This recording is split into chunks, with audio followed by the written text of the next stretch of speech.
Bonjour à toutes et à tous, bienvenue pour cette deuxième journée du département Histoire de l'Académie du Professorat.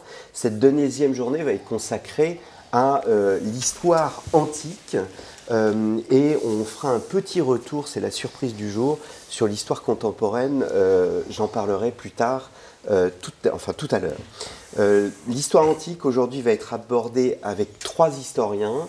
Un premier historien, Jean-Louis Bruno, spécialiste des mondes gaulois, archéologue, historien, auteur de nombreux ouvrages, j'y reviendrai après.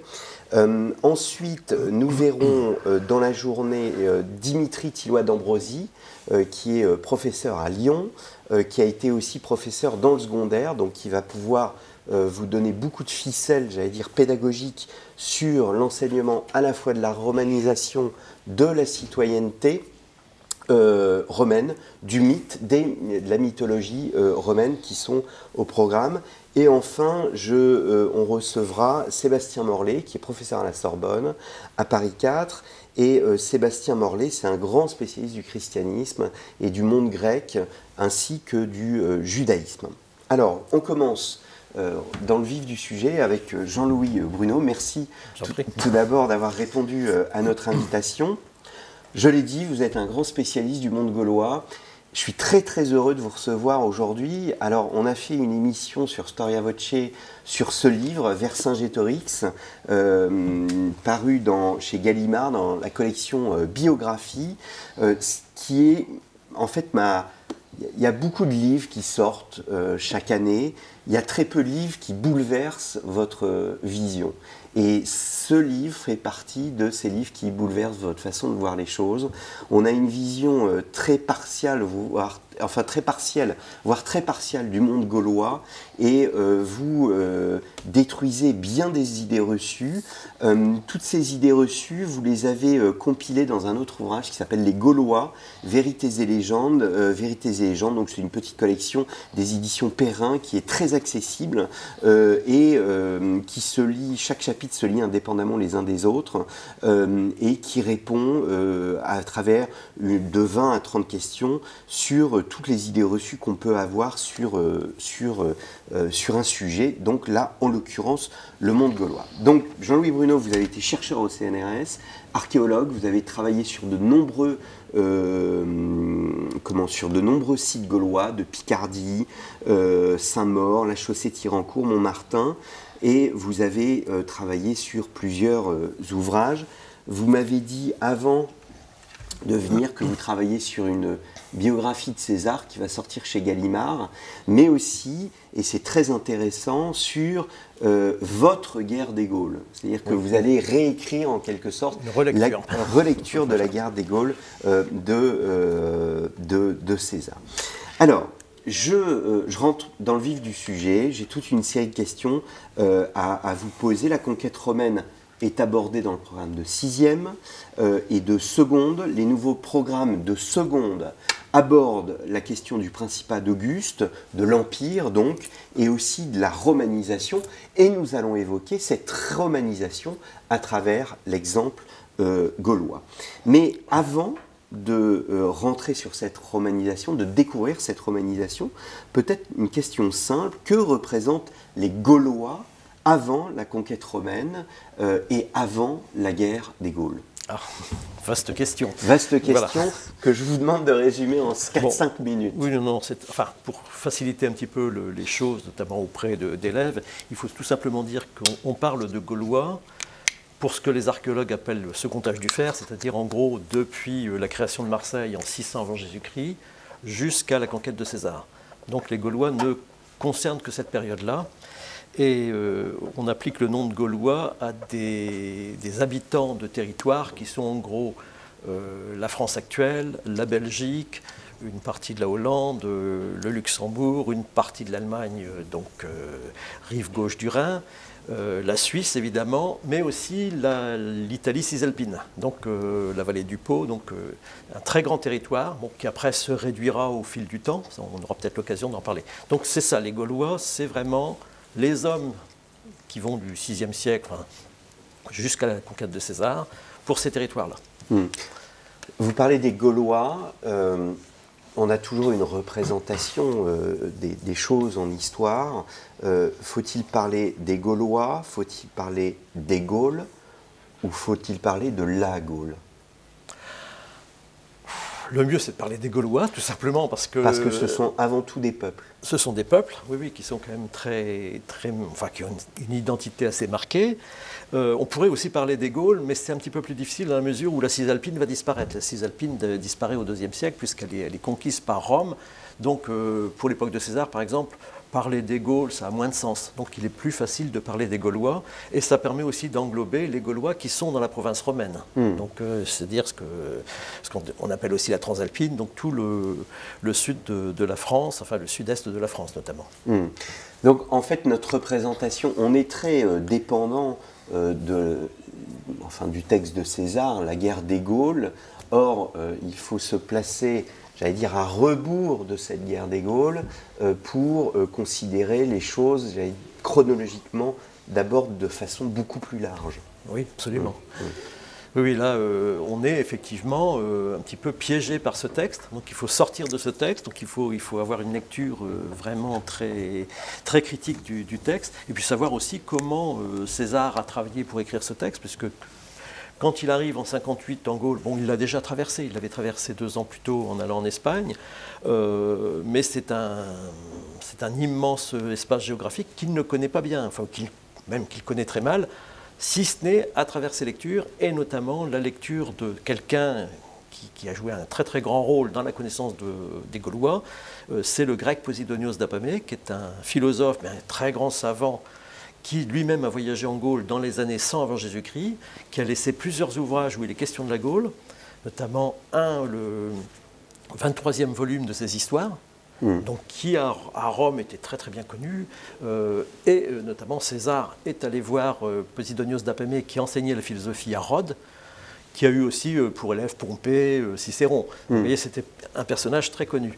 Donc heureusement, il y a toute une partie des informations qu'on trouve dans la guerre des Gaules, notamment toutes celles qui sont synthétiques, qui en fait proviennent directement de ce très grand savant, Posidonios d'Apamée, qui est aussi un très grand historien, puisqu'il s'inscrivait directement dans la lignée de son maître en histoire, qui était Polybe, donc qui est quand même un historien objectif. Est-ce qu'on peut parler de civilisation gauloise comme on parle de civilisation romaine? Ah oui, ou de civilisation grecque? Non seulement on peut, mais il le faut parce que on a un petit peu tous les éléments. Donc on a une culture technologique, on a une culture spirituelle, on a une culture artistique, on a une certaine identité aussi politique, enfin, et des originalités qui font qu'on n'est pas face à un peuple qui vit à la marge, en quelque sorte. C'est-à-dire que faire du monde gaulois une sorte de monde barbare qui vit en autarcie, ça ne correspond absolument pas à la réalité. Ça, c'était effectivement la vision des 5 ou 6 derniers siècles depuis la Renaissance. On a considéré effectivement que les Gaulois étaient des barbares parce que les humanistes qui ont commencé à publier, à traduire les textes antiques ont été fascinés par les Romains. Donc ceux qui s'opposaient aux Romains, et c'était le cas des Gaulois, leur paraissaient des barbares. Donc pendant pratiquement 5 siècles, on a eu cette vision. Mais effectivement, les Gaulois ne sont pas dans ce monde barbare de l'Europe centrale. On aura l'occasion d'en reparler, je pense. Ils sont vraiment dans le monde méditerranéen. Ils sont inclus dans ce monde méditerranéen. Alors ça a été la grande découverte en lisant et en vous interviewant sur Vercingétorix.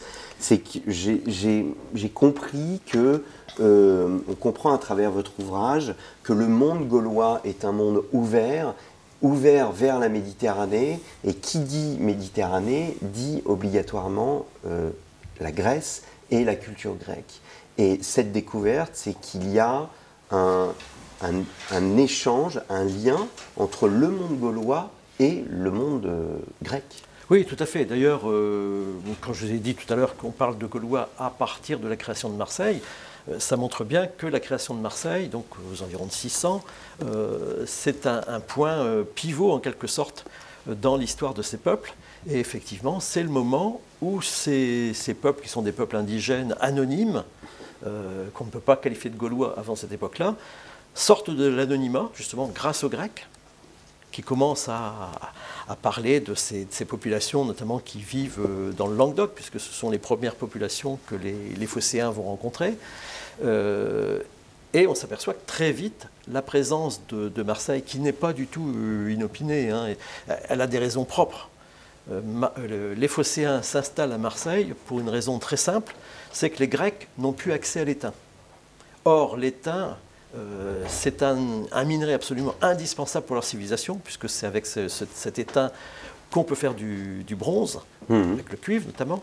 Or, les Grecs sont des très grands consommateurs, des très grands fabricants de bronze, et l'étain se trouvait en très grande quantité dans les mines d'Espagne, qui ont été absorbées par les Phéniciens, et ensuite par les Carthaginois, et donc ils n'ont plus accès à cet étain. Il faut qu'ils en trouvent ailleurs, et il y en a évidemment en Gaule. C'est entre autres pourquoi ces Phocéens s'installent là.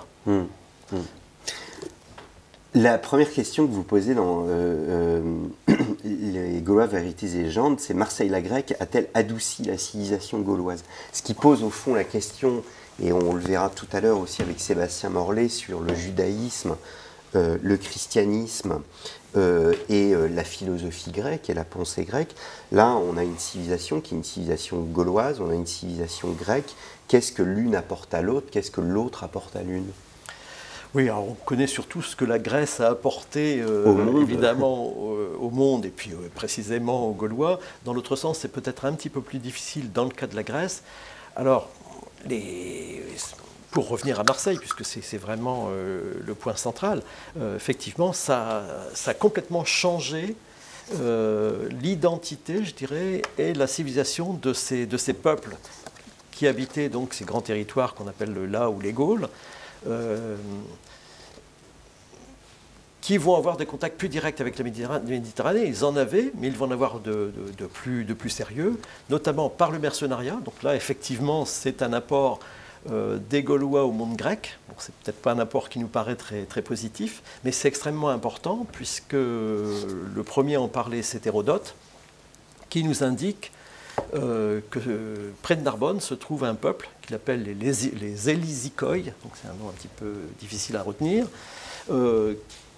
qui combattent comme mercenaires dans les royautés grecques. Et ils combattent avec les Ibères.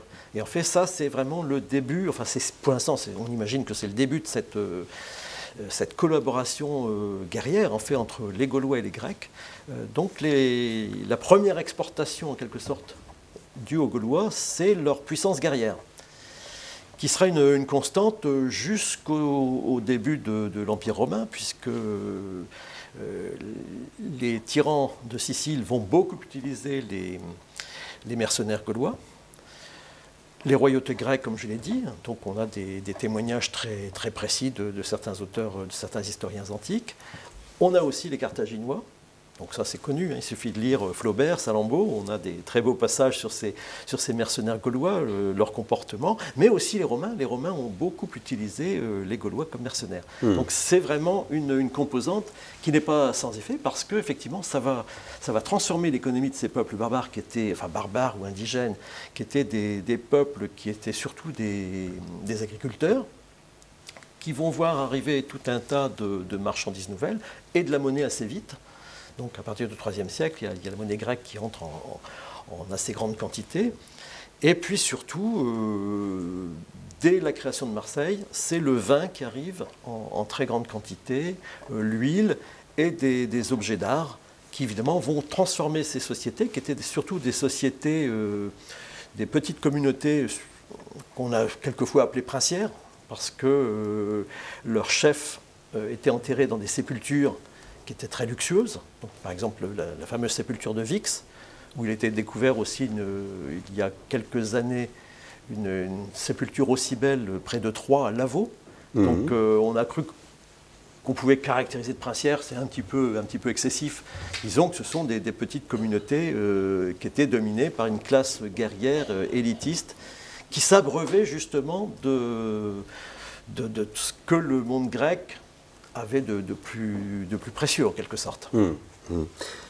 Échange économique, lien militaire avec ces mercenaires. Est-ce qu'on peut aussi étendre les liens entre le monde grec et le monde gaulois à des conceptions à la fois religieuses, mais aussi politiques? Ça, c'est très difficile. C'est très difficile parce qu'on s'aperçoit effectivement qu'il y a beaucoup de choses qui paraissent similaires. Donc, si on parle de la religion, peut-être on l'aborde tout de suite, les Grecs, les Gaulois ont une conception de la religion qui est très très proche donc, de celle des Grecs et des Romains. Donc ça, c'est une donnée essentielle. Donc longtemps, on a cru sur la mauvaise lecture des textes latins ou grecs que les Gaulois étaient d'horribles barbares qui faisaient des sacrifices humains dans les forêts, etc. Donc là, tout est à effacer, tout est à oublier. Pas de sacrifices humains, pas de sacrifices d'animaux sauvages, uniquement des sacrifices d'animaux domestiques, du même type que les Grecs et les Romains, c'est-à-dire le suovotoril, donc les 3 animaux classiques en quelque sorte. Et tout ça dans de véritables sanctuaires. Donc par sanctuaire, on entend un lieu qui est commun aux hommes et aux dieux, qui est délimité, qui est orienté, donc il est orienté par le lever du soleil, dont la surface généralement est quadrangulaire, comme les téménos grecs ou comme le péribole latin, et à l'intérieur, un autel, et souvent cet autel qui est près de ce qu'on appelle un bois sacré, mais par bois sacré, chez les Grecs et chez les Romains, il ne faut pas s'imaginer que c'est quelque chose de conséquent. Généralement, c'est un arbre, ça peut être un arbuste, ça peut même être, notamment chez les Gaulois, une représentation d'un arbre métallique. Donc on a là tous les ingrédients du sanctuaire tel qu'on le connaît en Grèce et à Rome. Et ça, dès le IVe siècle avant Jésus-Christ. Donc c'est un petit peu difficile de dire si c'est une influence grecque. On se demande un peu quels auraient été les cheminements de cette influence. Donc on constate tout simplement que c'est très proche. Disons que on n'est pas aux marges, encore une fois, on n'est pas dans les sacrifices humains tels qu'on pouvait les lire jusqu'à présent, et on est dans un monde très classique. Ah, on est dans un monde très classique. Alors c'est important parce que justement la religion nous donne, c'est justement la signature de cette civilisation dont vous parliez tout à l'heure. Ouais. À partir du moment où des gens se comportent de cette façon, donc ils ont choisi un lieu qu'ils consacrent à leur Dieu et au rapport qu'ils auront au Dieu, parce que c'est là aussi qu'ils vont manger. Ils vont manger les victimes sacrificielles en même temps que les dieux. Donc c'est ce que font également les Grecs et les Romains. Et surtout, ils le font avec des animaux domestiques dont la particularité, c'est que ce sont des animaux qu'ils ont produits. Ouais. Donc là, on est vraiment dans la civilisation. Donc on n'offre pas des animaux qu'on va chasser, qu'on va prendre. Parce que les animaux sauvages, pour les Gaulois comme pour les Grecs notamment, ce sont des animaux qui appartiennent aux dieux. Ouais. Donc il n'est pas question de voler des animaux aux dieux. D'ailleurs, c'est marrant parce qu'il y a quasiment une écologie. Ah, il y a une écologie. Il y a une vision. Absolument, oui. On a justement un texte extraordinaire de l'historien Arien qui nous rapporte que les chasseurs, parce qu'il y avait des chasseurs quand même chez les Gaulois, les chasseurs ce sont généralement des guerriers qui en temps de paix doivent s'entraîner, comme au Moyen-Âge en quelque sorte, chassent, mais chaque fois qu'ils tuent un animal sauvage, une cagnotte est faite. Donc, un cerf correspond à tant de bols ou de drachmes, etc. Un lièvre, beaucoup moins, etc. Tout ça fait un petit trésor qui permet, à la fin de la saison de chasse, de faire un sacrifice aux dieux, mais évidemment avec des animaux domestiques qu'on a achetés. Donc, effectivement, on est en pleine écologie, économie religieuse. Donc là, vous voyez, on n'est pas du tout chez les barbares. Alors, pour la pensée, puisque vous évoquiez donc une transmission de pensée, entre la Grèce et la Gaule, là aussi c'est très difficile. Donc on a les personnages dont il faudrait parler, on pourrait en parler très très longtemps, qui sont les druides. Donc les druides, ce ne sont pas des prêtres, ce sont des grands savants, ce sont des grands sages, ce sont des théologiens, des juristes, mais des grands scientifiques surtout. Donc un petit peu comme les philosophes grecs, auxquels justement les phocéens les ont comparés au tout début. Ces druides ont des pensées, une conception de la vie et de la mort, notamment ils croient à l'immortalité de l'âme, à la transmigration de l'âme, donc qui sont des choses qui existent en Grèce, mais qui en Grèce ne sont partagées que par quelques cercles, notamment ce qu'on appelle les pythagoriciens, donc les élèves de Pythagore, ou les poètes orphiques, donc c'est extrêmement limité, mais c'est extrêmement semblable. Et les druides ont un comportement des croyances qui font que dès le IVe siècle, les historiens de la philosophie grecque ont comparé les druides à des pythagoriciens. Notamment, ils avaient le même vêtement, etc., la même attitude dans la société. Donc là, on peut se demander ce qui se passe. Mais encore une fois, les pythagoriciens, c'est une toute petite partie du monde grec. Donc on est plutôt tenté d'aller chercher des influences dans l'Orient, dans des territoires beaucoup plus lointains, et un cheminement de pensée, d'habitude, de pratique qui serait arrivé beaucoup plus tôt, certainement au cours du 2e millénaire ou début du 1er millénaire. Alors, en préparant cette émission, on a naturellement échangé, et au cours de ces échanges, vous évoquiez le fait que, là encore, nous ne vivons pas dans un monde cloisonné, mais au contraire, et là aussi ça m'a surpris, il existe ce qu'on appellerait des colonies gauloises qui sont en dehors donc, de ces territoires que vous citiez au début. Or, notre vision, c'est évidemment que l'Empire romain s'étend et développe une vision de la vie, du quotidien, etc., la romanisation. Or, les Gaulois eux-mêmes se développent à l'extérieur. Oui, alors là, c'est effectivement, il faut répondre à une idée reçue très, très caricaturale qui a été surtout développée, encore une fois, à la Renaissance et puis au XIXe siècle. Et, la Renaissance, ça fait beaucoup de mal. À la Renaissance, malheureusement, oui, beaucoup contribué à donner une mauvaise image des Gaulois. Et il suffisait de lire les textes, parce que quand on lit notamment la guerre des Gaules, alors je pense que c'est dans le livre 2, ça doit être le chapitre 27, il faudra vérifier, il me semble-t-il, César parle de colonies, et il emploie le terme colonia, de colonies gauloises qui se sont installées près de la forêt noire, au sud de la Bavière. Et encore une fois, il utilise des informations qu'il a trouvées chez Posidonios d'Apamée. Et donc, Posidonios d'Apamée lui-même utilisait le terme d'apoikia en grec, qui veut bien dire colonie. Donc, le choix qu'avait fait Posidonios d'Apamée, qui choisit très très bien son vocabulaire, à chaque fois c'est un vocabulaire très précis, il ne se trompe pas. Donc pour lui, il n'y avait aucun doute qu'il s'agissait de colonie. C'est-à-dire la colonie, c'est un État qui délègue une partie de sa population, généralement la population la plus jeune, donc un peu comme le vers sacrum chez les Romains, donc on délègue une partie de la population jeune pour alléger en fait le poids de la démographie. Or, les Gaulois avaient une démographie extrêmement forte par rapport notamment aux Grecs et aux Romains. Ce qui faisait la force de leur civilisation. Ce qui faisait la force de leur civilisation, et c'est aussi ce qui a amené le développement de l'agriculture, dont on parlera certainement. Et donc c'est cette démographie qui a poussé les États, parce qu'il y a plusieurs États, on en parlera, à déléguer une partie de leur population pour aller s'installer sur de nouvelles terres. Alors ces nouvelles terres, on les connaît assez bien, donc c'est le nord de l'Italie. Et là, on a une description assez précise qui a été faite notamment par Polybe. Et puis, on connaît aussi les aventures des Gaulois en Grèce et en Turquie. Donc, ce n'étaient pas des invasions, comme on l'a dit trop souvent, et comme on continue à le dire. Je le voyais encore ce matin dans un kiosque avec une revue d'histoire un peu généraliste où on parlait des invasions gauloises et autres invasions. Non, c'est totalement faux. Ce sont bien des colonies, donc quelque chose de totalement raisonné, qui coûte très cher, qu'il faut organiser et qu'on organise pendant des années à l'avance.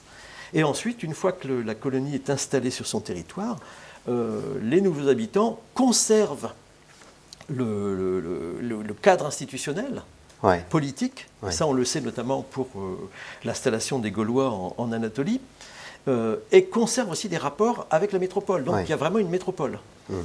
Je suis dans... Alors, je n'ai pas présenté ce livre, mais vous avez participé donc, à l'enquête gauloise.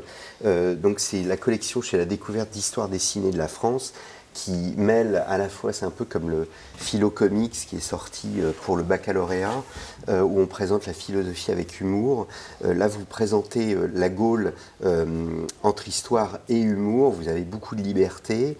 Vous mettez notamment, vous représentez donc avec le dessinateur sur les chantiers de fouilles, parce que évidemment, tous vos résultats de recherche à la suite ont été réalisés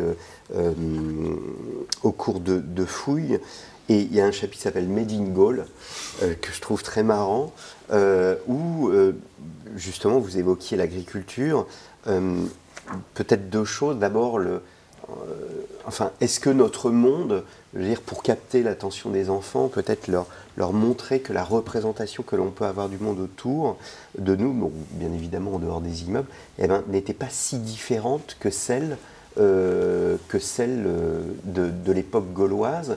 Et vous le disiez avant, il y avait beaucoup moins de forêts qu'on peut le croire. Ah, c'est plus fort que ça, c'est exactement, enfin ce que vous sembliez dire, c'est que le monde, enfin notre environnement tel qu'on le connaît, si on supprime évidemment toutes les villes actuelles et enfin tout l'urbain actuel, le monde rural dont on parle tant en ce moment a été façonné à l'époque gauloise. C'est-à-dire que le défrichage a été pratiqué dès le début du premier millénaire, mais surtout à partir du IIIe siècle avant Jésus-Christ. Donc les forêts ont presque totalement disparu et il y avait moins de forêts dans la Gaule des 3 derniers siècles précédents de notre ère qu'il y en a aujourd'hui. Et ça, on le sait parce qu'on a découvert notamment à l'emplacement de forêts beaucoup de villas gauloises, dont on parlera aussi, je suppose.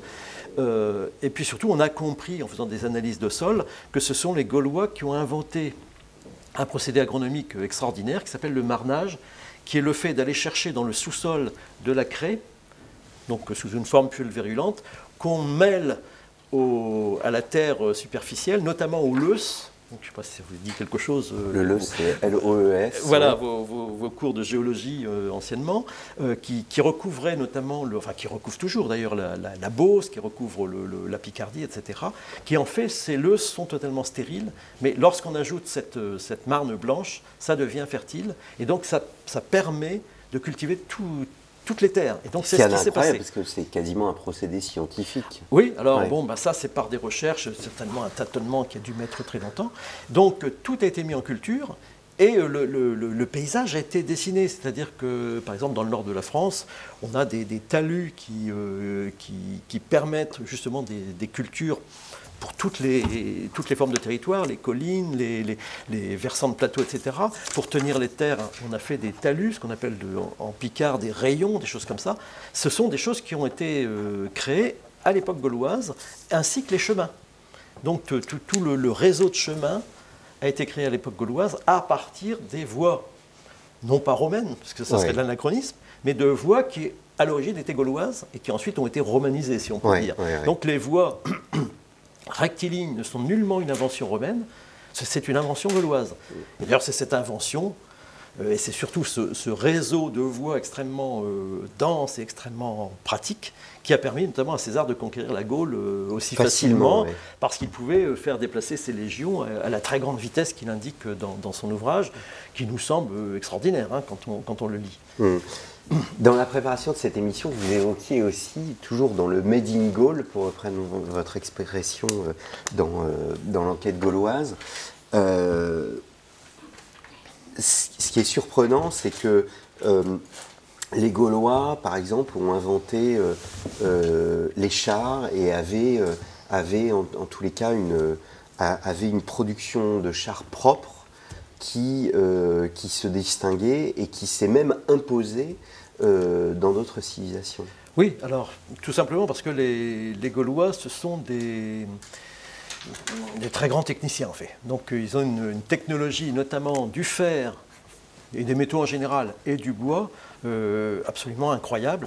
Et donc ce sont un petit peu les Chinois de l'Antiquité en quelque sorte. Ah oui, donc ils ont créé énormément de choses, énormément de techniques nouvelles, des innovations absolument incroyables. Alors effectivement pour le travail du bois et du métal, donc la charronnerie, le fait de fabriquer des véhicules, c'est un des métiers où ils ont excellé en inventant des différents types de véhicules, des chars pour transporter les marchandises, pour transporter les hommes, pour transporter les troupes, des chars de combat aussi, qui étaient extrêmement efficaces parce qu'ils ont, c'est pas eux qui ont inventé la roue à rayons, bien évidemment, mais eux l'ont véritablement améliorée de façon tout à fait incroyable.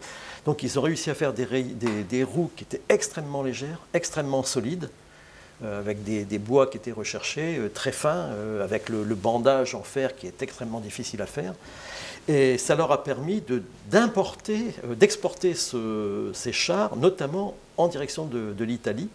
Et à Rome, notamment, on a gardé ces chars et leurs noms gaulois, notamment le Carpentum, qui était carpenton en gaulois, donc c'est devenu carpentum en latin, ça a été toujours un petit peu assimilé, mais caruca, la charrue, etc. Tout ça, ce sont des mots gaulois qui correspondent à des inventions gauloises. Alors on a aussi dans le même type de technologie le tonneau, dont tout le monde sait qu'il a été inventé par les Gaulois, mais ça ne se limite pas à ça, donc il y a toute la technologie des métaux, du fer notamment, où là on a des réalisations absolument extraordinaires qu'on a bien vues dans la fabrication des armes. On a des armes d'une efficacité tout à fait extraordinaire, contrairement à ce que disait Polybe qui disait et qui a écrit que les épées se pliaient. En fait, elles se plient. Et lui a vu des épées pliées parce qu'en fait, c'était des restes d'accompagnement des morts ou des offrandes à des dieux. Et donc, on pliait systématiquement les armes épées pour les rendre inutilisables. Mais elles ne se pliaient pas au combat, elles étaient au contraire très souples. Et ça, à cause d'une invention aussi tout à fait étonnante qui s'appelle le courroyage, qui est le fait d'assembler des lingots de fer de dureté différente, qu'on assemble par martelage, et on n'en fait plus qu'un seul lingot, qui ensuite deviendra cette lame, dont l'âme, c'est-à-dire la partie centrale, sera très souple, alors que les tranchants, avec des lingots d'origine qui sont de dureté très, très, très importante, sera extrêmement tranchant. Et on sait, et je l'ai vu parce que j'ai fouillé beaucoup d'ossements de guerriers tués dans une bataille considérable dans la Somme, que ces épées avaient l'efficacité des katanas japonais. Donc avec une épée comme ça, on coupait une jambe. On tranchait une jambe. On tranchait la cuisse de guerriers qui étaient quand même des guerriers extrêmement solides. Donc ça donne une bonne idée de ce qu'ils étaient capables de faire. Et dans le même ordre d'idée, ils ont inventé la cotte de maille, quand même pas une petite réalisation parce que c'est extrêmement technique et long, les formes de casque également, et puis des choses plus sophistiquées, là, dans le bronze et l'étain, notamment l'étamage, donc le fait de mettre de l'étain sur des récipients de cuivre qui permet de s'en servir pour la cuisson et qui leur donne aussi un aspect argenté. Et ça, c'est une opération extrêmement difficile qu'ils ont inventée en quelque sorte. Jean-Yves Boudot, plus on avance dans votre propos, plus on voit une civilisation complète avec sa religion, avec son économie. Alors on n'a pas évoqué le système politique, on pourra l'évoquer avec Vercingétorix et César. Peut-être un dernier exemple, les fermes. Est-ce qu'il y a on imagine que parce qu'il y a une agriculture fortement développée, il y a des structures de bâtiments, des fermes, des sortes de pré-fermes gallo-romaines? Ah, tout à fait. Donc il faut savoir que déjà les Gaulois, l'habitat des Gaulois, c'est pas celui qu'on peut imaginer, notamment d'après Astérix, avec les villages. Bon, je ne vais rien vous apprendre en vous rappelant que les villages ont été créés au Moyen-Âge, enfin au Haut Moyen-Âge pour la plupart. Donc les villages, ça n'a rien à voir avec la civilisation gauloise. Les gens se répartissent surtout dans les fermes, puisque évidemment il y a un immense territoire avec ces fermes qui occupent tout le territoire, donc ils se répartissent dans ces fermes. Il y a un certain nombre d'agglomérations qui sont toujours des agglomérations de type commercial, donc au carrefour de voies, donc chemin plus rivière, des choses comme ça, ou généralement près de gisements de minerais, et donc ce sont des agglomérations un peu artisanales. Et puis on a les fameux oppidums, qui sont des forteresses qui sont généralement occupées temporairement et qui ont été occupées surtout tardivement. Mais l'essentiel de la population gauloise se répartit dans ces fermes, et ces fermes, effectivement, ce sont les ancêtres réels des fameuses villas gallo-romaines. Donc les villas gallo-romaines, ça correspond un peu à ces latifundia de la vallée du Pô. Donc ce sont un ensemble de corps de fermes extrêmement longs, qui peut faire quelquefois 500-600 mètres de longueur. Enfin, c'est immense, qui regroupent quelquefois 100, 200, 300 personnes. Avec un maître qui a sa propre villa en quelque sorte, et puis tout un tas de bâtiments pour le bétail, pour les instruments agricoles, pour les chars, etc. Et puis pour les esclaves et puis les hommes libres qui travaillent dans cette ferme. Donc on a vraiment les ancêtres, et les fouilles de ces 2 dernières décennies ont montré justement que chaque fois qu'on pouvait explorer la périphérie d'une villa gallo-romaine, ont trouvé son ancêtre 2 siècles, 3 siècles plus tôt. Ce qui veut dire, non seulement que c'était une création gauloise, mais qu'en plus, les nobles gaulois du IIIe et du IIe siècle sont restés en place, leur famille est restée en place à travers la conquête de César.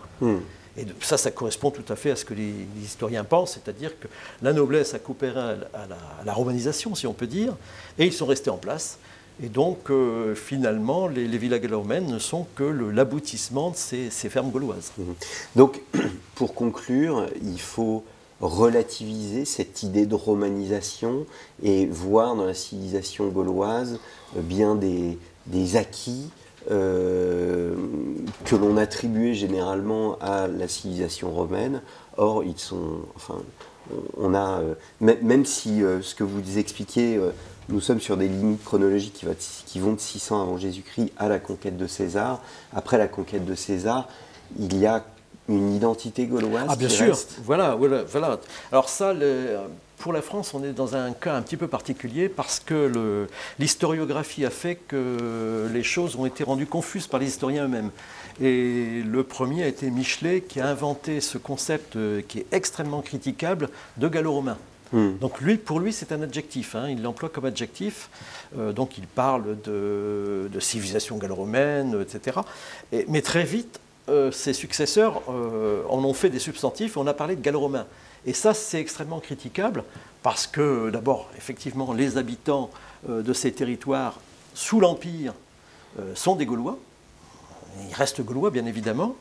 Et en fait, ce terme de gallo-romain avait été inventé pour des raisons tout à fait idéologiques, notamment par Michelet, qui voulait montrer qu'il y avait une part gauloise qui était aussi importante que la part romaine, mais la part romaine aussi était importante. Donc il voulait en quelque sorte ménager la chèvre et le chou.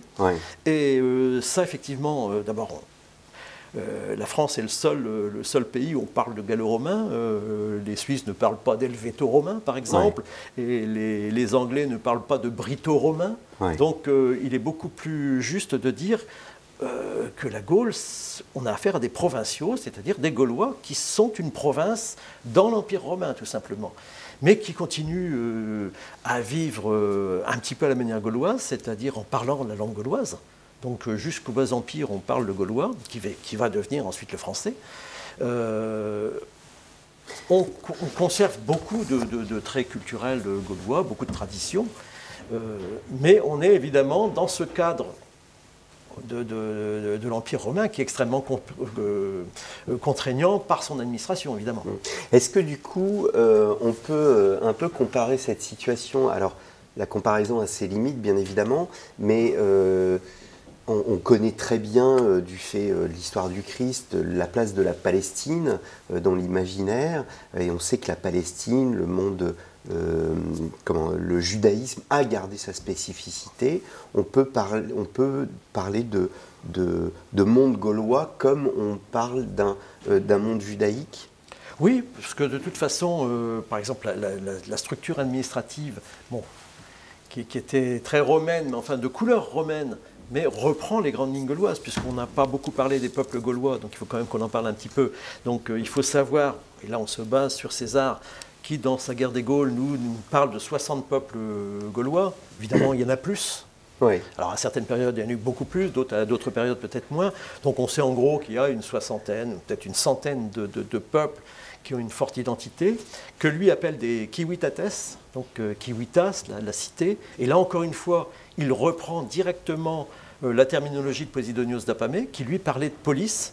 Et en fait, c'est une façon de donner un nom à cette structure à la fois ethnique et administrative qui nous pose un peu problème parce qu'on n'arrive pas à bien comprendre et dont la meilleure comparaison, c'est la police grecque. Donc une petite cité avec un nombre pas forcément considérable d'habitants. Donc en Gaule, c'est, disons, 200, 300 000 habitants. Pour un territoire qui correspond en général à un de nos départements, quelquefois deux départements, et qui se comporte un petit peu comme un État. Donc on aura l'occasion de repréciser un peu les choses. Et donc ça ressemble évidemment pas mal à la police grecque. Voilà.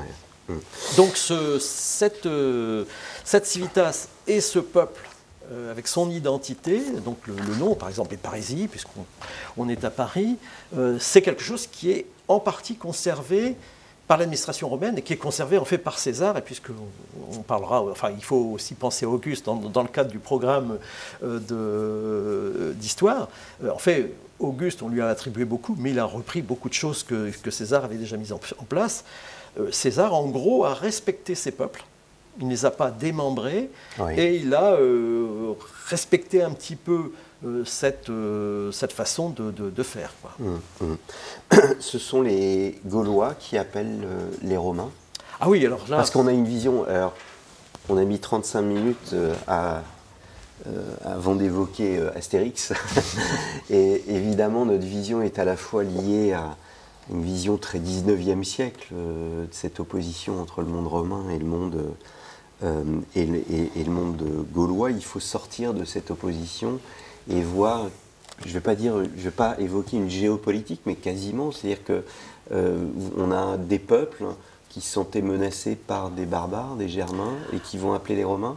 Entre autres, oui, bah, si, il faut vraiment parler de géopolitique, parce que de toute façon, l'histoire gauloise, si on essaie de la reconstruire, bon, c'est pas toujours très facile, parce qu'on n'a pas l'histoire qui a été écrite par les Gaulois, puisque les Gaulois ne pratiquaient pas l'écriture. Donc on est obligé de se baser sur les écrits des Grecs et des Romains, donc on est déjà dans le cadre de la géopolitique, mais on s'aperçoit que l'histoire gauloise, en fait, est intimement liée avec celle de ses voisins, alors plus ou moins loin, notamment avec celle des Grecs, puis celle des Romains. Ouais. Et donc, il y a eu en quelque sorte des interférences depuis très longtemps, et notamment la plus importante, c'est celle que j'ai évoquée tout à l'heure, ce sont les colonisations des Gaulois dans le nord de l'Italie, probablement à partir du VIe siècle, mais ça s'est fait par étapes. C'est ce que suggérait un petit peu Polybe dans son livre 2 des histoires, et qui aboutissent à la fin du 5e siècle, début du 4e siècle, à un incident avec les Étrusques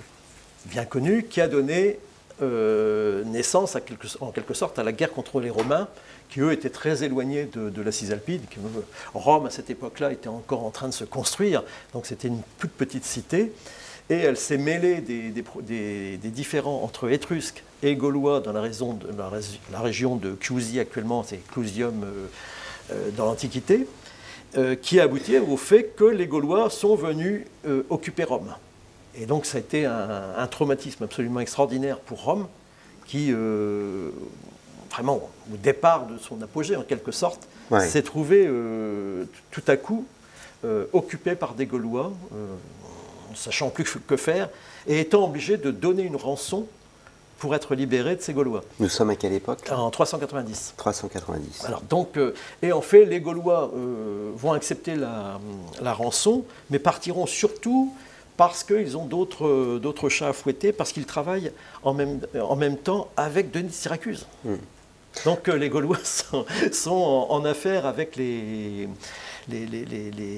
Siciliens, et donc contre Rome. Et donc, vous voyez, c'est quelque chose déjà d'extrêmement complexe.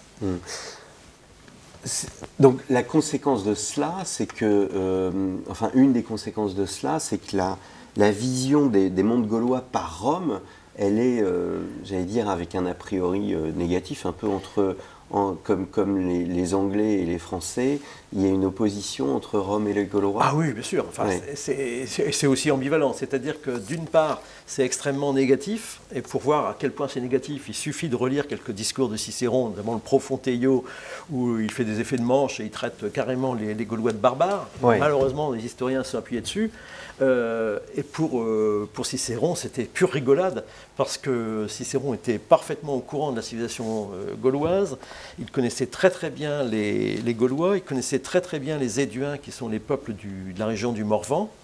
Donc il avait des amis, et notamment il avait un ami très célèbre qui est Divicia, qui était le premier magistrat des Éduins, qui en 60 avant Jésus-Christ est venu à Rome plaider la cause des Éduins qui étaient agressés par les Germains. Donc on entre dans le vif du sujet. Et à cette occasion-là, on apprend au détour d'une œuvre de Cicéron consacrée à la divination, donc un traité de philosophie, que ce diviciaque gaulois a été hébergé par Cicéron dans sa magnifique villa du Palatin, et qu'ensemble, ils ont discuté de divination. Donc, ensuite, quand le même Cicéron nous dit « ce sont des barbares affreux », on a du mal à le croire. Donc, on est en pleine ambivalence, mais il est vrai que lorsque César mène quelques batailles en Gaule, lors de ce qu'on appelle sa conquête, il a toujours quand même dans l'idée et dans l'arrière-pensée de venger ses ancêtres de cette humiliation terrible. Oui.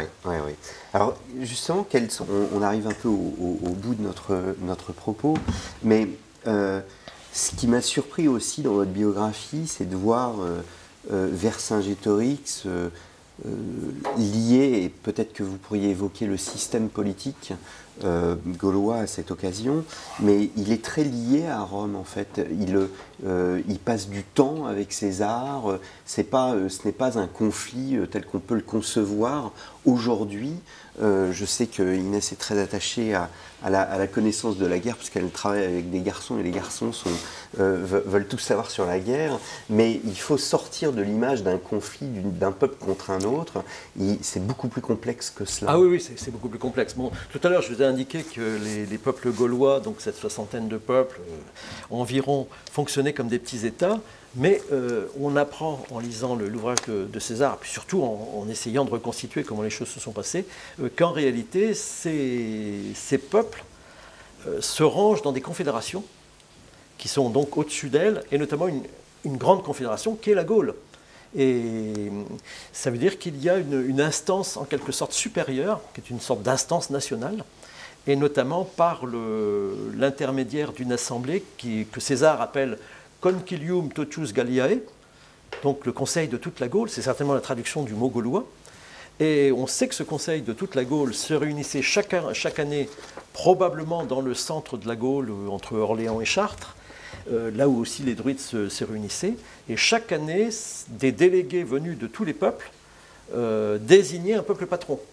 Donc ils se reconnaissaient un peuple patron qui avait une sorte d'hégémonie, et qui avait l'initiative d'un certain nombre d'entreprises, comme des colonisations, des choses comme ça. Donc il y avait vraiment le sentiment de ce pays qui avait été notamment dessiné probablement par les Gaules, par les druides, pardon, qui avaient en quelque sorte fixé les frontières. Et contrairement à ce que certains historiens, même encore récemment mes collègues, ont dit, César n'a pas dessiné la Gaule. La Gaule avait été dessinée par les druides, qui en avaient en plus fixé le centre géométrique, l'emplacement dont je vous ai donné tout à l'heure, et qui en plus est le véritable centre géométrique de cet espace, qui est à 600 km des confins les plus extrêmes. Donc, quelque chose de tout à fait extraordinaire pour l'époque, quand on songe notamment aux difficultés qu'on a eues pour désigner le centre géométrique de la France. Eux l'avaient aussi trouvé d'une certaine manière. Donc ça montre aussi leur grande capacité intellectuelle. Donc il y avait cette instance supérieure qui a fonctionné assez bien, notamment au cours des peut-être 4e, 3e, 2e siècle, et qui a été mise à mal en fait par le commerce romain, puisque les Gaulois, dans les siècles précédents, commerçaient énormément avec la Grèce par l'intermédiaire de Marseille. Malheureusement, Marseille a beaucoup décliné au IIe siècle, et c'est Rome qui a pris son relais. Et en fait, Rome était beaucoup plus proche géographiquement des peuples de la Gaule. Il y a eu les guerres puniques, je ne vais pas rentrer dans le détail, mais qui ont fait aussi craindre beaucoup à Rome, qui a failli encore une fois disparaître. Et là, certains peuples, et notamment les Éduins, je pense, ont joué un rôle extrêmement important pour sauver Rome. Parce qu'il y a eu probablement la menace de tous les peuples gaulois du Nord, ce qu'on appelle les Belges, qui étaient prêts à descendre, aider leurs parents de la Cisalpine et aider les Carthaginois. S'ils étaient descendus, Rome était fichue. Et je pense que les Éduins les ont arrêtés, et c'est ce qui a valu ensuite aux Éduins ce titre absolument honorifique de frères consanguins des Romains. Et à partir de ce moment-là, les Éduins notamment, mais aussi les Arvernes, donc le peuple de Vercingétorix, et les peuples du centre de la Gaule et du centre-est, sont très liés aux Romains, au commerce romain, abandonnent la guerre, donc abandonnent leurs forces guerrières, ne rêvent plus que de commerce, que d'Italie et d'un système en fait à la romaine. Et ils veulent s'intégrer. Et donc, c'est un petit peu dans ce cadre-là que se place la conquête de César. En fait, ce Diviciaque dont je vous ai parlé tout à l'heure, lorsqu'il est en 60 à Rome, en profite pour tisser des liens avec Cicéron, mais surtout avec César, et il prépare ce qui va se passer en 58, 2 ans plus tard, quand César sera proconsul de la Gaule, et Diviciaque lui prépare le terrain pour que César puisse intervenir et puisse romaniser tout ce terrain, tout cet immense territoire en quelque sorte. Dans notre imaginaire romantique, Vercingétorix a cette place particulière que l'on connaît. Quitte à être un peu provocateur, est-ce qu'on doit donner à Vercingétorix cette place aussi importante? Oui, mais pas dans le sens où vous le dites. C'est-à-dire qu'il ne faut pas le voir comme cette figure romantique du résistant qui aurait résisté contre César, parce que c'est totalement faux. Donc on verra pourquoi. Enfin, c'est totalement faux dans un premier temps, ça l'est dans un second temps. En revanche, Vercingétorix est une figure tout à fait importante dans la mesure où il a réussi à réunifier tous ces peuples qui s'étaient désunis à la fin du second siècle avant Jésus-Christ, au début du 1er siècle.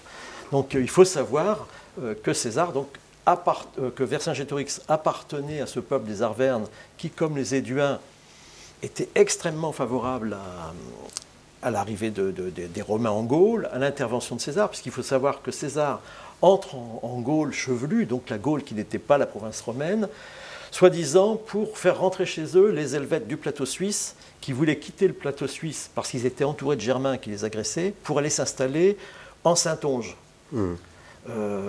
Normalement, ce déplacement de population qui avait été préparé par les Helvètes pendant 3 ans était tellement bien fait que ça ne devait poser aucun problème. Et c'est le prétexte qu'ont choisi les Éduins et qu'ils ont fourni à César pour qu'il intervienne en disant ils vont abîmer nos cultures, etc. Mais ils auraient indemnisé de toute façon. Et donc c'est un véritable prétexte et c'est un guet-apens que César donne contre ces pauvres Helvètes qu'il massacre alors qu'ils sont en train de traverser le Rhône. Donc c'est quand même pas très glorieux. Oui. Et ensuite, ce sont surtout les Éduins qui massacrent le reste des Helvètes, parce que les Éduins travaillent pour César. Il faut savoir que César, au début de la guerre de Gaule, se trouve avec 5 ou 6 légions, c'est-à-dire c'est quelques dizaines de milliers d'hommes, c'est très peu. Et donc avec ces si peu de légionnaires, il n'a pas pu conquérir la Gaule. Même après, quand il aura 12 légions, c'est encore trop peu pour un immense pays comme celui-ci.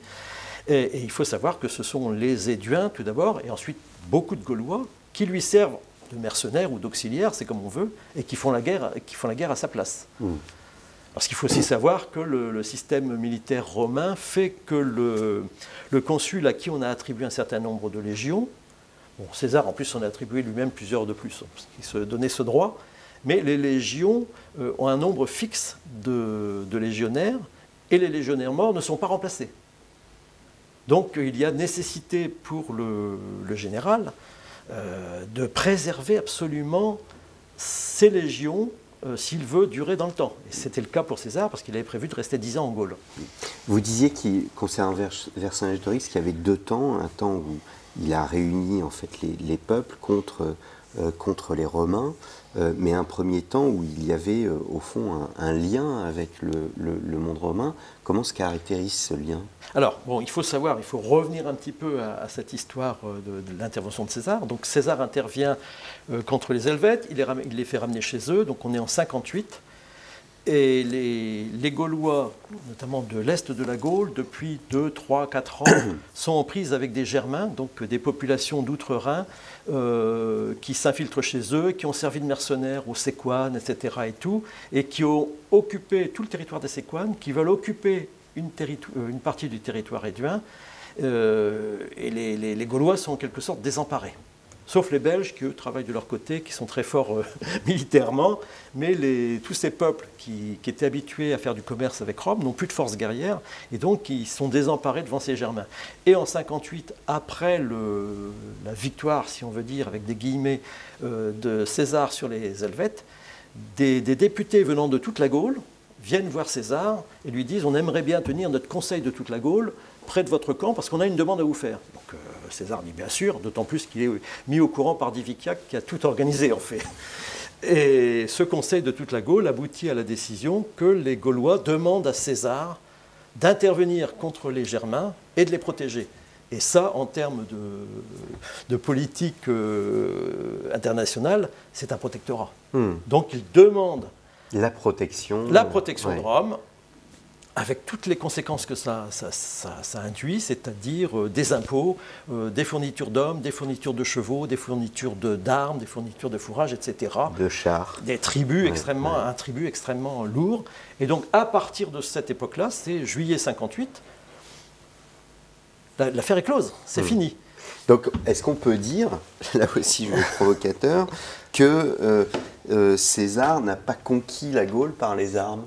D'une certaine manière, non. Et donc, alors, la dernière condition, ça va nous ramener sur Vercingétorix, la dernière condition de ce genre de traité, qui est un traité de protectorat, c'est que tous les peuples qui font cette demande, c'est pratiquement tous les peuples de la Gaule, peut-être certains Belges qui ne l'ont pas fait, qui n'étaient pas à cette réunion, doivent fournir des otages, parce que c'est l'habitude dans l'Antiquité, au Moyen-Âge, etc., doivent fournir les otages à César. Les otages, ce sont les fils des grandes familles. Alors, ce sont des otages, ce ne sont pas les otages de la Seconde Guerre mondiale, ce sont des otages comme au Moyen-Âge, ce sont des princes qui vont être considérés comme des princes, comme les fils, comme le fils de César, etc. Et parmi ces otages les plus importants, eh ben justement, il y a Vercingétorix, qui est un adolescent à cette époque-là, qui doit avoir 17-18 ans, et qui, comme il est le fils d'un ancien chef très important des Arvernes, peut-être même un descendant de 2 ou 3 grands rois des Arvernes, c'est la personne idéale pour faire un otage. Et on sait que, par un historien grec qui s'appelle Dion Cassius, que Vercingétorix et César ont été amis. Et ça, c'est un terme très fort. Ils ont eu une relation d'amitié, donc dans la politique, dans la psychologie politique romaine en quelque sorte, c'est une relation extrêmement étroite. Et elle est tellement étroite que ça aboutira quelques années plus tard à la mort de Vercingétorix. César ne le laissera pas en vie alors qu'il aurait pu le laisser en vie, parce qu'il y avait cette rancune extraordinaire d'avoir été trahi par son ami. Donc il a été otage, il a vécu quelques années dans le camp de César. Et alors, avant d'en venir aux questions, qu'est-ce qui le fait basculer, qu'est-ce qui fait basculer Vercingétorix de cet état d'ami à l'ennemi de César? Alors, ce n'est pas propre à Vercingétorix, c'est-à-dire que c'est les résultats le fonctionnement politique de César, qui lui se sert de la guerre des Gaules et de son proconsulat en Gaule, qu'il a prolongé, il était de 5 ans, il le reprolonge de 5 ans, et tout ce que veut César, c'est pressurer la Gaule au niveau des finances, au niveau des hommes, des clientèles, etc., pour combattre Pompée. Et donc, il fait tarder le plus possible la conclusion de son action en Gaule, puisque dès 58, l'affaire était finie. Donc, il invente des fausses guerres, notamment chez les Germains, chez les Bretons, chez tous les récalcitrants, pour justifier sa présence en Gaule.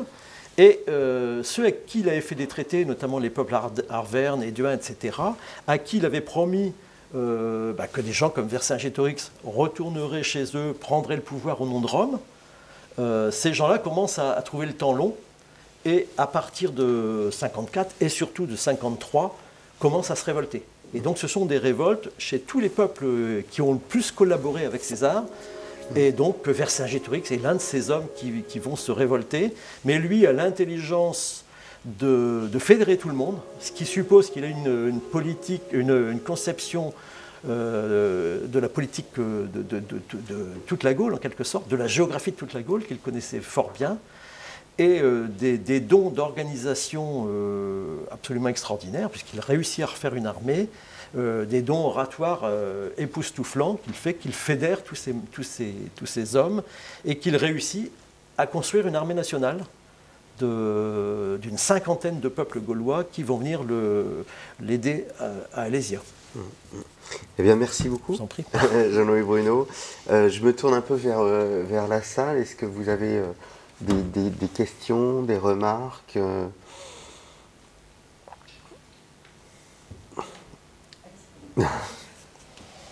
Alésia, justement, du coup, si j'ai bien compris ce que vous avez dit, c'est la bataille qui va définitivement achever la Gaule et de l'intégrer à l'Empire romain. Non, enfin non, parce que c'était déjà fait en quelque sorte. Mais il y a une force symbolique de la bataille d'Alésia. D'abord par son ampleur, on y reviendra, et puis aussi par l'historiographie, parce que César est un historien, il a écrit une œuvre d'histoire, mais qui était une œuvre d'histoire propagandiste, et c'est lui qui a voulu, d'ailleurs, je n'ai plus le nombre de chapitres qu'il consacre à Alésia, mais enfin, c'est le plus gros texte de la guerre des Gaules qui concerne une bataille, c'est Alésia, et lui-même achève son histoire de la guerre des Gaules à la bataille d'Alésia, parce que le 8e livre, c'est pas lui qui l'écrit, c'est l'un de ses lieutenants, c'est Hirtius. Donc pour lui, la guerre des Gaules s'achève avec Alésia. Mais c'est une construction purement historiographique. Mais il est vrai que cette bataille a une force aussi symbolique extrêmement importante, puisqu'il y a eu des armées absolument considérables. Donc Vercingétorix était sur le plateau d'Alis-Sainte-Reine avec 80 000 hommes, ce qui est déjà beaucoup. César avait 50 000 légionnaires, mais on pense qu'il avait au moins 50 000 auxiliaires. Donc ça fait déjà beaucoup de gens. Et ensuite est arrivée ce qu'on appelle l'armée de secours, qui, elle, était composée de 250 000 hommes. Et 250 000 hommes, c'est la plus grosse force armée que la France ait vue fouler ses pieds avant les armées napoléoniennes. Et cette armée de 250 000 hommes, elle a été mise sur pied et transportée jusqu'à Alésia depuis le Pas-de-Calais, depuis le Finistère, etc., en 5 semaines. C'est absolument extraordinaire quand on y pense. Donc là, on voit bien qu'il y a eu des capacités d'organisation stratégique qui sont le résultat du travail de Vercingétorix. Donc c'était une bataille absolument inouïe, quoi. Il y avait une autre question ? Excusez-moi, il y a quelque chose que je n'ai pas très bien compris en fait. Donc moi, dans mon idée, c'était Jules César qui avait été appelé par les Gaulois, mais d'habitude, nous, ce qu'on nous a un peu appris, c'est qu'en fait, il est resté au lieu de repartir, et il aurait envisagé de conquérir en fait après tout le reste de la Gaule. Donc d'après ce que vous dites, en fait, c'est pas ça. Non, je n'ai pas non plus tout à fait bien compris. C'est-à-dire que il est venu, enfin il a été appelé, mais ça avait été préparé. Oui. En fait, il était au fond prévu que, d'une certaine manière, enfin peut-être pas qu'il reste, mais qu'il y ait une collaboration officielle.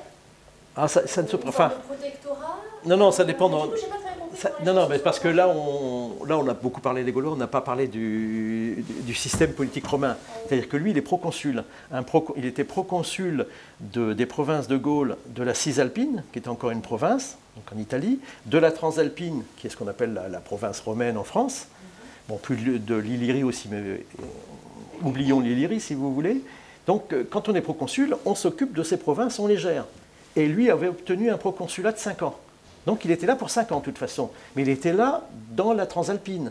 Il n'était pas prévu qu'il aille dans ce qu'on appelle la Gaule chevelue, c'est-à-dire au nord de Lyon ou dans le Massif central, qui était encore un pays indépendant, si vous voulez.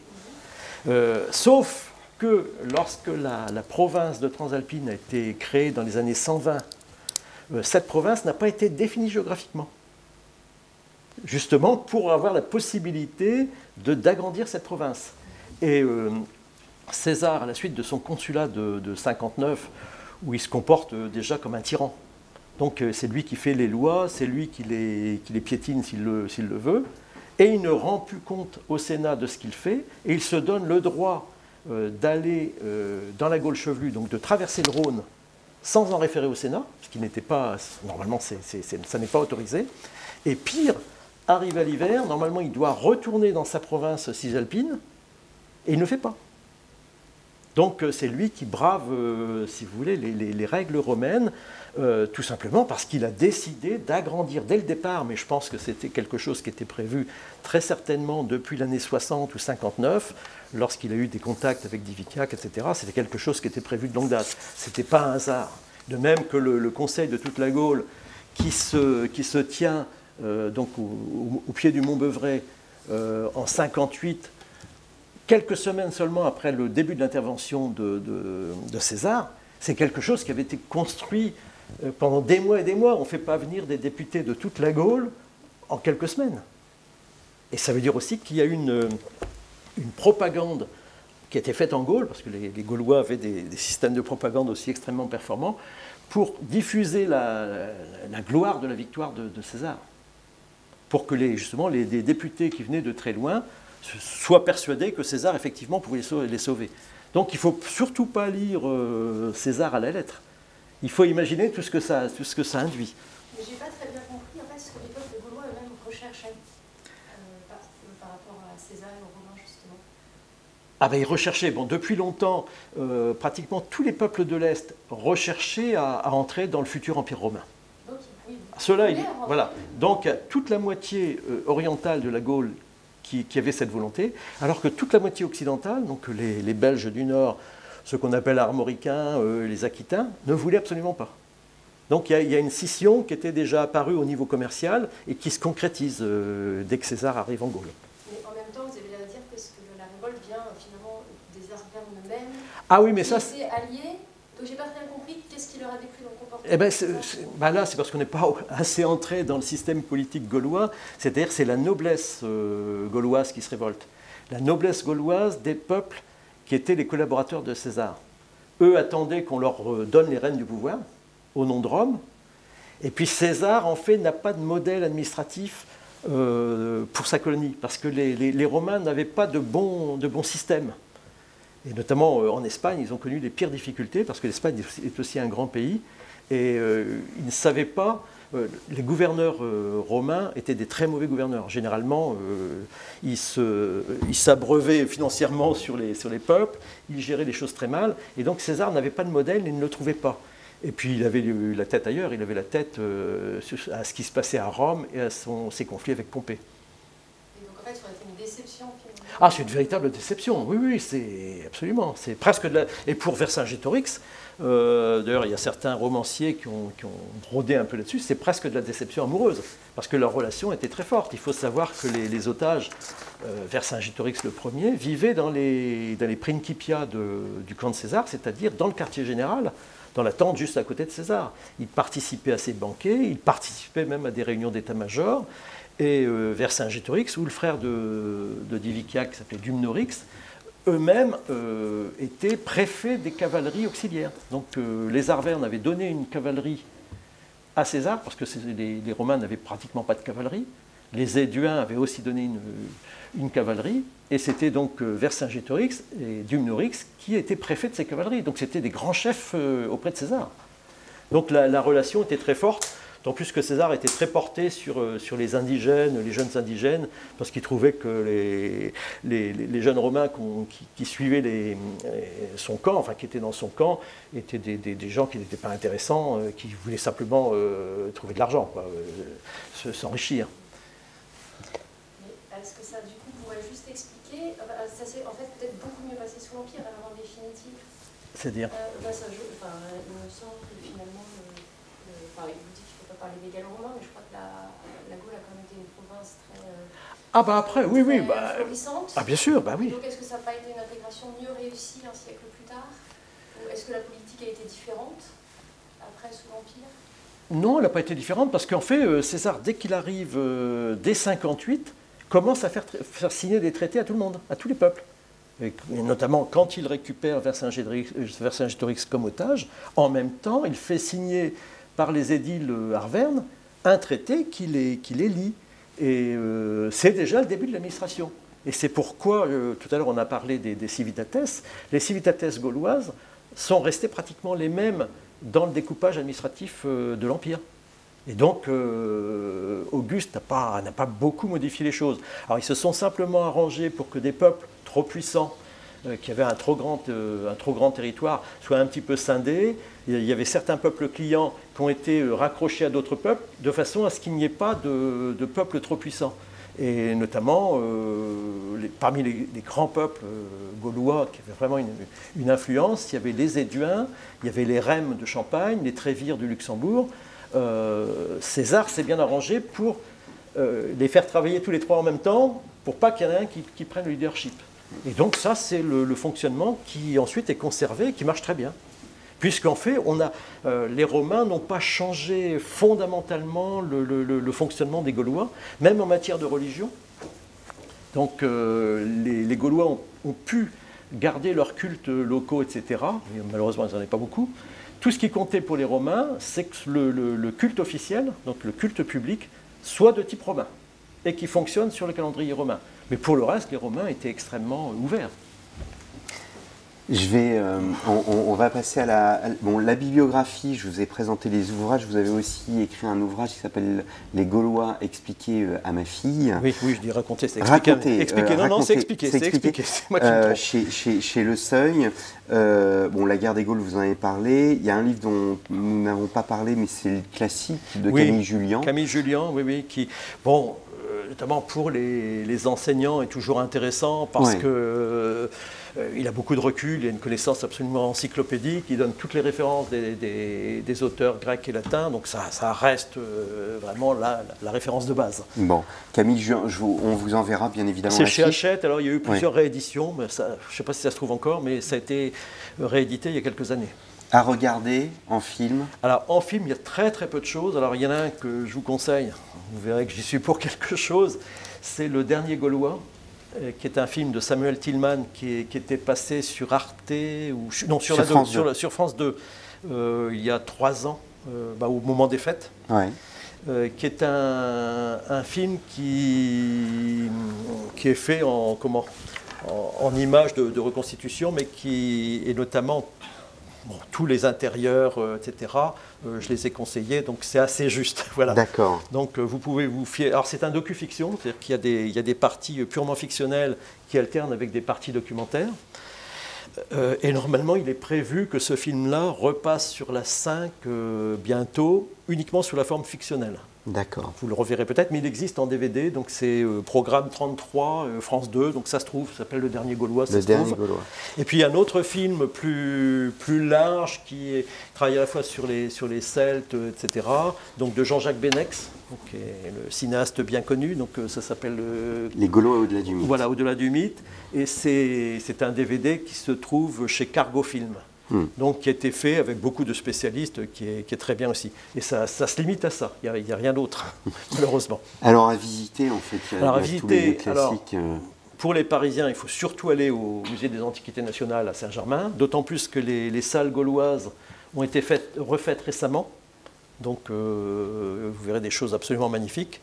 Alors au niveau de la civilisation gauloise et celtique, il y a un musée qui existe déjà depuis quelques années, qui se trouve au Mont-Beuvray, donc dans le Morvan. Alors c'est le village s'appelle Saint-Léger-sous-Beuvray, donc en Saône-et-Loire. En Saône-et-Loire, le musée est au pied du site du Beuvray, donc ça vous permet d'aller visiter le site aussi qui est visitable. C'est un très bel endroit. Et c'est un musée qui a été fait à partir des recherches internationales, européennes, qui ont été menées sur le site depuis 30 ans. Donc c'est tout à fait intéressant. Alors vous avez le musée au parc d'Alésia à Lys-Sainte-Reine, donc qui est un très beau musée qui a été fait, qui a été inauguré il y a 4 ou 5 ans. Qui se trouve au pied du mont Auxois et qui aussi offre des promenades sur 7000 hectares et donc la possibilité aussi de voir le plateau du mont Auxois où là il y a les vestiges gallo-romains qui sont extrêmement intéressants. Un autre site, un autre musée qui est pas mal du tout, c'est celui de Châtillon-sur-Seine, si vous passez dans cette région, où vous pouvez voir l'extraordinaire sépulture de Vix. Donc ça c'est quelque chose à voir et je pense qu'à Troyes, bientôt, enfin dans quelques temps, quand les restaurations seront faites, on pourra voir aussi la tombe de Lavaux, qui est aussi belle que celle de Vix. Eh bien, merci beaucoup. Je vous en prie. Jean-Louis Bruno.